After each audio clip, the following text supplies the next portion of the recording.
This is a voice presentation on the life of female serial killer Aileen Wuornos. Wuornos was born Aileen Carol Pittman in Rochester, Michigan on February 29, 1956. Her mother, Diane Wuornos, was born in 1939.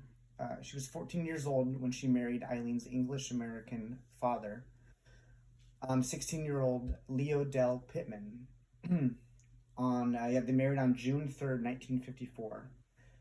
Eileen's older brother, Keith, was born on March 14th, 1955. After less than 2 years of marriage, and 2 months before Aileen was born, Diane filed for divorce. Wuornos never met her father, as he was incarcerated at the time of her birth. His name is Leo Dale Pittman, and he was diagnosed with schizophrenia and later convicted of sex crimes against children. He committed suicide by hanging in prison on January 30th, 1969. In January 1960, when Wuornos was almost 4 years old, Diane abandoned her children, leaving them with their maternal grandparents, Lori and Britta Wuornos, both alcoholics, who legally adopted Keith and Aileen on March 18th, 1960.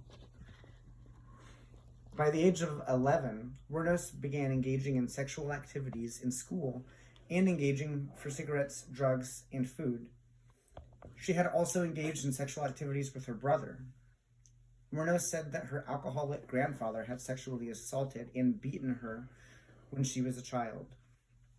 Before beating her, he would force her to strip out of her clothes. In 1970, at age 14, she became pregnant, having been raped by an accomplice of her grandfather. Wuornos gave birth to a boy at a home for unwed mothers on March 23, 1971, and the child was placed up for adoption. A few months after her son was born, she dropped out of school, and about the same time that her grandmother died of liver failure. It was around the same time that her grandmother died of liver failure. When Wuornos was 15, her grandfather threw her out of the house, and she began supporting herself as a prostitute and living in the woods near her old home. On May 27, 1974, at age 18, Wuornos was arrested in Jefferson County, Colorado, for driving under the influence. She received a DUI and also got charged for firing a .22 caliber pistol from a moving vehicle. She was later charged with failure to appear. In 1976, Wuornos hitchhiked to Florida, where she met 69-year-old yacht club president Louis Gratz Fell. They married quickly, and their announcement of their nuptials was printed in the local newspaper's society pages. However, Wuornos continually involved herself in confrontations at their local bar and went to jail briefly for assault. She also hit Fell with his own cane, leading him to gain a restraining order against her within weeks of the marriage. She returned to Michigan. She returned to Michigan on July 14th, 1976, and she was arrested in Antrim County and charged with assault and disturbing the peace for throwing a cue ball at a bartender's head. In the same year, 1976, on July 17th, her brother Keith died of esophageal cancer, and Wuornos received $10,000 from his life insurance. Wuornos and Fell annulled their marriage on July 21st, after only 9 weeks of marriage. So in August 1964, Wuornos was given a $105 fine for drunk driving. She used the money inherited from her brother to pay the fine and spent the rest within 2 months buying luxuries, including a new car, which she wrecked shortly afterwards. On May 20th, 1981, Wuornos was arrested in Edgewater, Florida, for the armed robbery of a convenience store, where she stole $35 and 2 packs of cigarettes. She was sentenced to prison on May 4th, 1982, and released on June 30th, 1983. On May 1st, 1984, she was arrested for attempting to pass forged checks at a bank in Key West. On November 30th, 1985, she was named as a suspect in the theft of a revolver and ammunition in Pasco County. On January 4th, 1986, Wuornos was arrested in Miami and charged with car theft, resisting arrest, and obstruction of justice for providing identification bearing her aunt's name. Miami police officers found a .35 caliber revolver and a box of ammunition in the stolen car. On June 2nd, 1986, Volusia County deputy sheriffs detained Wuornos for questioning after a male companion accused her of pulling a gun in his car and demanding $200. Wuornos was found to be carrying spare ammunition, and police discovered a .22 caliber pistol under the passenger seat. Around this time, Wuornos met Tyra Moore, a hotel maid at Daytona Beach. It's a lesbian bar. They moved in together, and Wuornos supported them with her earrings as a prostitute. On July 4th, 1987, Daytona Beach police detained Wuornos and Moore at a bar for questioning regarding an incident in which they were accused of assault and battery with a beer bottle. On March 12th, 1988, Wuornos accused a Daytona Beach bus driver of assault. She claimed that he pushed her off the bus following a confrontation. Moore was listed as a witness to the incident. Up until her execution, Wuornos claimed to still be in love with Moore. Okay, so Aileen Wuornos murdered 7 men within a period of 12 months. So, yeah, the first man is Richard Charles Mallory, age 51. This happened November 30th, 1989. So he's an electronics store owner in Clearwater. This was her first victim. He was a convicted rapist who she claimed to have killed in self-defense. Wuornos claimed she was sodomized and brutally beaten after being driven to an abandoned area for sexual requests.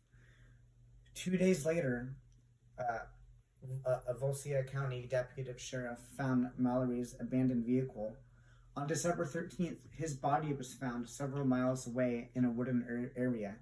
He had been shot several times. 2 bullets to the left lung were found to have been the cause of death.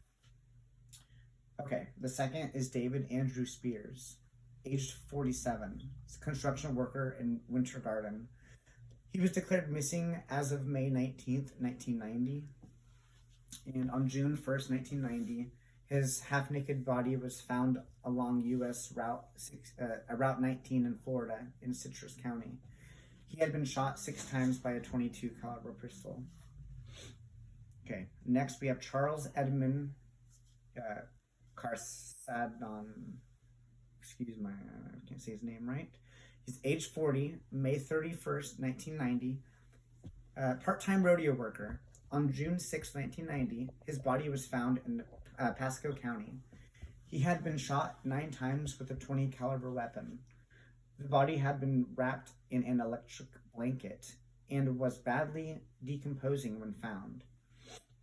Witnesses saw Wuornos in possession of Charles's car, and she had also pawned a gun identified as. She also pawned off one of his weapons as well. Okay, the next person is it's Peter Abraham Seams, age 65, a retired merchant seaman. In June 1990, Seams left Jupiter, Florida, for Arkansas. On July 4th, 1990, his car was found in Orange Springs, Florida. Moore and Wuornos were seen abandoning the car, and Wuornos' palm print was found on the interior door handle. His body was never found. Okay. Next, we have Troy Eugene Buress, age 50. Sausage salesman from Ocala. On July 31st, 1990, he was reported missing. On August 4th, 1990, his body was found in a wooded area along State Road 19 in Marion County. He had been shot twice. Okay, next we have Charles Richard Dick Humphreys, age 56. This was on September 11th, 1990. He was a retired U.S. Air Force major, former state child abuse investigator, and former chief of police. On September 12th, 1990, his body was found in Marion County. He was fully clothed and had been shot 6 times in the head and torso. His car was found in Suwannee County. And last, we have Walter Geno Antonio, age 62. He was a trucker, security guard, and police reservist. On November 19th, 1990, his naked body was found near a remote logging road in Dixie County. He had been shot 4 times. 5 days later, his car was found in Brevard County. Okay, I selected 3 criminological theories to describe the killer's crimes. The first theory I would like to mention is the strain theory. Throughout Aileen's early life, she had shown early on that she was unable to integrate into normal society because of several factors, including home life, early on traumas caused by sexual abuse, the death of her father and the way he died early in life, and the death of her brother. She was unable to keep a job and developed a pattern of her inability to achieve any personal goals in her life, which may have led to her feeling a sense of hopelessness that may or not have led to her crimes. Okay. The second theory I would like to mention is social learning theory. Aileen was definitely affected by her surrounding and social environment growing up. Her father was a sex offender and died an early death. Aileen was also sexually abused, as I previously mentioned earlier, making her a product of her social environment. Other social factors include her father having a diagnosis of schizophrenia when he was young and the way he died, which was by suicide hanging. Aileen was also very sexually active as early as the age of 11 and became pregnant with a child shortly after, in which the baby was given up for adoption. Several abuses and a broken home with a history of mental illness all played huge factors in her social learning and final outcome in life. The third and final criminal theory is the labeling theory. I would like to bring to light in regards to Aileen's life as a whole is labeling theory. She was labeled from an early age. It is unfortunate because she should have had more mental health care and more behavioral therapy instead of early on criminal consequences. The tragedy was that way too early on, she was labeled and judged by her family, peers, and law enforcement. All right, thank you.